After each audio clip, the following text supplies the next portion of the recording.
नमस्कार दोस्तों। आज अपन जो है वो ब्रॉनफेन-ब्रेनर का पारिस्थितिकी मॉडल जानेंगे, जिसको अपन इकोलॉजिकल मॉडल की संज्ञा भी देते हैं कि इकोलॉजिकल मॉडल है। तो पहला इकोलॉजिकल मॉडल किसका? ब्रॉनफेन-ब्रेनर का है। ये कहते हैं कि बालक के ऊपर जो विकास है उस विकास के ऊपर परिस्थिति यानी पर्यावरण का प्रभाव पड़ता है। और पर्यावरण को प्रभाव बांटने के लिए इसके 5 मंडल बताते हैं, यानी पर्यावरण के 5 भाग बताते हैं कि 5 भागों से बच्चा वो प्रभावित होता है।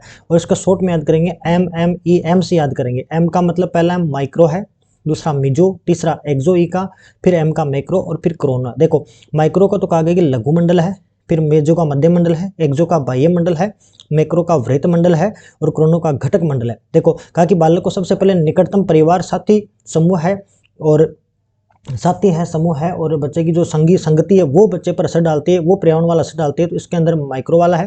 दूसरा कहा कि मिजो जो माइक्रो से जुड़ा होगा, जिसमें पीटीएम है, पीटीएम का मतलब पेरेंट्स टीचर और मीटिंग है, वो सारी चीजें आएंगी। एक्सो में कौन कौन आएगा? एक्सो मंडल के अंदर बालक खुद नहीं होता, जबकि माता पिता का कार्यस्थल या कोई मंदिर, धार्मिक संस्थान वगैरह होते हैं वो बच्चे को प्रभावित करते हैं। फिर कहा कि मैक्रो का मतलब वृहद रूप से, तो वृहद रूप से कौन प्रभावित करता है? सामाजिक मूल्य भी हैं और समाज में प्रचलित जो प्रथाएं हैं वो बच्चे को प्रभावित करती हैं। आर्थिक स्तर पर भी बच्चा प्रभावित किया जाता है। और लास्ट वाला है क्रोनो का मतलब होता है घटक, यानी बच्चे को जो ऐतिहासिक घटनाएं हैं वो भी बच्चे को क्या करते हैं? प्रभावित करते हैं। तो ये अपना शॉर्ट के अंदर अपन देखें तो ब्रॉनफेन-ब्रेनर का पारिस्थितिकी मॉडल है, इकोलॉजिकल मॉडल है, जिसमें 5 अवस्थाएं बताई हैं।